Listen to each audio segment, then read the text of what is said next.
So, are there any other gods of the Bible?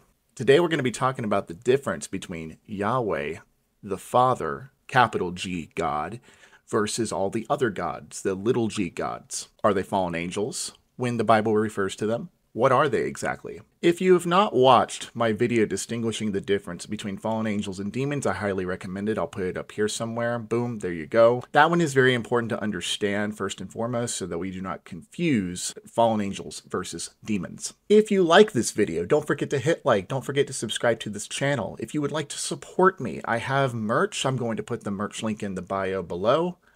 This is not one of my pieces of merch. I just love this shirt. And my Patreon will be ready in the next couple of days. At least I am hoping and praying for that. I would like to also let you guys know that the one I learned this from was Dr. Michael Heiser. May he rest in peace with the Lord. He did pass away this past year, and he has single-handedly closed the gap from my studies in demonology. The first thing I want you guys to take a look at is this right here. We're going to go into Deuteronomy chapter 32, verses 8 through 9. In these verses, you're going to notice that Moses is going back over the story of the Tower of Babel. What happened when the Tower of Babel stopped in its tracks? When the people's language was split up, the nations were split up among the people. Everyone went off to their own place. Probably the place they were supposed to be to begin with. If you want to see the original globalists, you can just go ahead and take a look at what Babel was trying to do, because that's essentially what globalism is. It's a one world government, all-seeing eye, the Illuminati crap. It all goes back to Babylon. When the Most High gave to the nations their inheritance, when he divided mankind, he fixed the borders of the peoples according to the number of the sons of God. But the Lord's portion is his people, Jacob his allotted heritage. I want you guys to notice that when I click on God right here, it says compare Dead Sea Scroll, Septuagint, Masoretic text, sons of Israel. What's interesting here is if we actually go down to many other translations, let's pick the NIV. He set up the boundaries for the peoples according to the number of the sons of Israel. Right here. My name. Hi. Fun fact, Israel was not a thing yet when Babel split, so that would be a mistranslation. So just something for you guys to, kind of chew on there.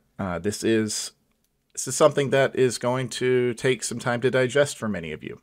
Sons of God is not the same thing as Israel quite, because, and I'll show you this, that these are actually angels. So if we go through verses 8 through 9, you'll notice something here. Now, the Septuagint is really important to understand because the Septuagint is the Greek Old Testament, and it is the version of the Hebrew Bible that Jesus and his disciples and the Jews during that time read the most of. They didn't exclusively read that, but most of the cross-references between the New Testament referencing the Old Testament by Paul, Jesus Christ, many of the disciples, it's from the Septuagint. So, very important to understand. When the Most High divided the nations, when he separated the sons of Adam, he set the boundaries, set the bounds of the nations according to the number of the angels of God. That's important. That's a big difference. Angels of God, and then we of course go here, sons of God. Obviously, they can't all mean the same thing as Israel. Yes, God's people were known as sons of God because they were reuniting with God and the divine council in heaven. It is why the new covenant welcomes all human life, Gentiles and Jews. By anyone who follows Christ is a son of God, not the son of God. I don't want to get all, don't confuse what I'm saying with Christ consciousness here, because there are some crazy books out there that suggest that we're all equal with Christ. That is not the case. All right, let's flip to Psalm 82. Now look at this. God presides in the great assembly. He renders judgment among the gods. Now, I find it interesting that they always gotta put the little, oh, they're not really gods. No, they are. I'll show you guys that in a moment. How long will you defend the unjust and show partiality to the wicked? Defend the weak and the fatherless. Uphold the cause of the poor and the oppressed. Rescue the weak and the needy. Deliver them from the hand of the wicked. The gods know nothing. They understand nothing. They walk about in darkness. All the foundations of the earth are shaken. This is God speaking. I said, you are gods. You are all sons of the Most High. Okay, pause. Remember, sons of God, sons of the Most High, sons of God, angels of God in the Septuagint.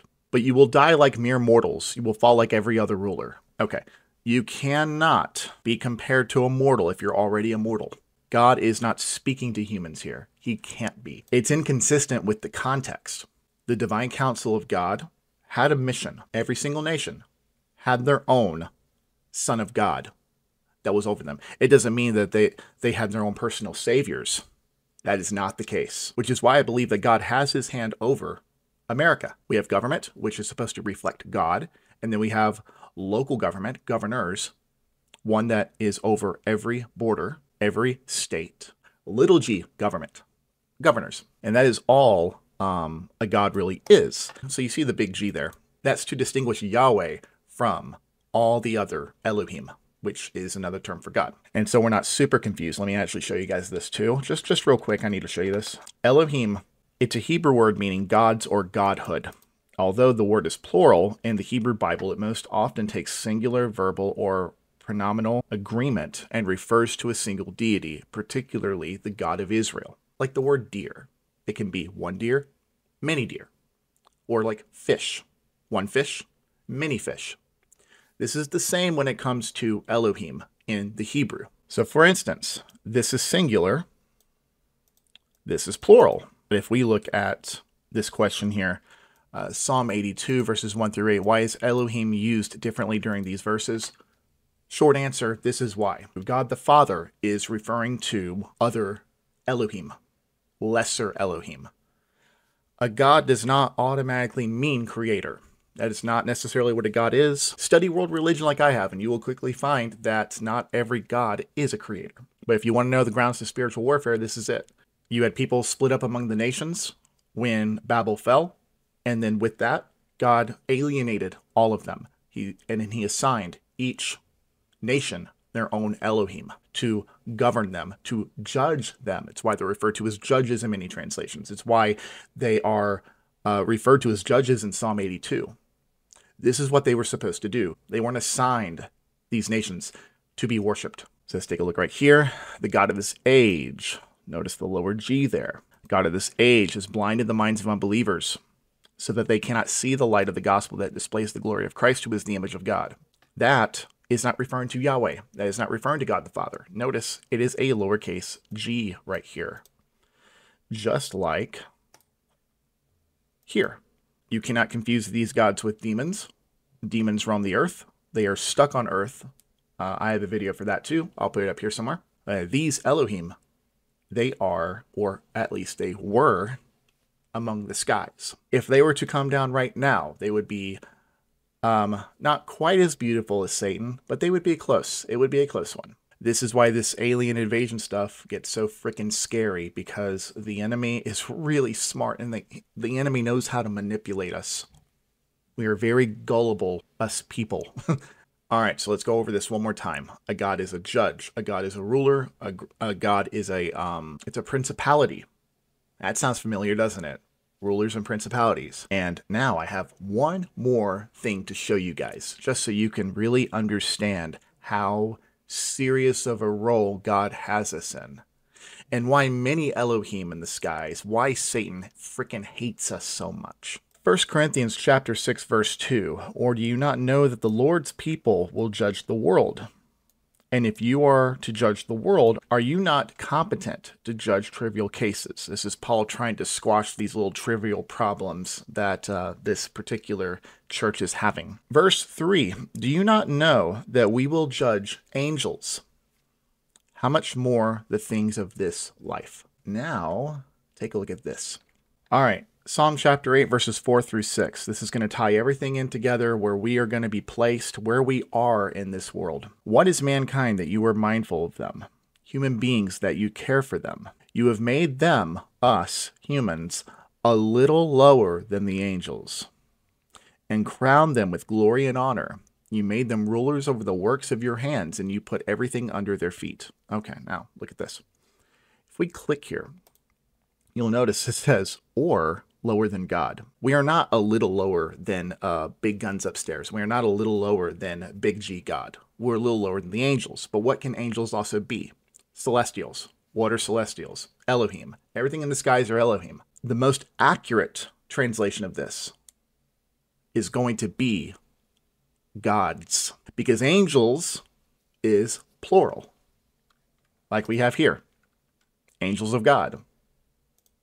Psalm 82, among the gods. Psalm chapter 8, verses 4 through 6, is referring to gods, Elohim. At the judgment, we Christians will be judging the gods. So whether it is Zeus or any of the other ones, I don't have a big list of the gods in front of me, but many are fake, many are actually real, okay? Don't confuse them with the idols that are made from human hands. All right, that's what I wanted to show you guys. Don't forget to hit like and subscribe to this channel if you haven't already, because I want to give you solid food. And this is the grounds for spiritual warfare, to understand that these enemies of God are not going to have sharp teeth and hissing and growling and being in the darkness. No, they are going to be bright. They are going to be beautiful. So, anyway, I will see you all in the next video. Take care, and God bless.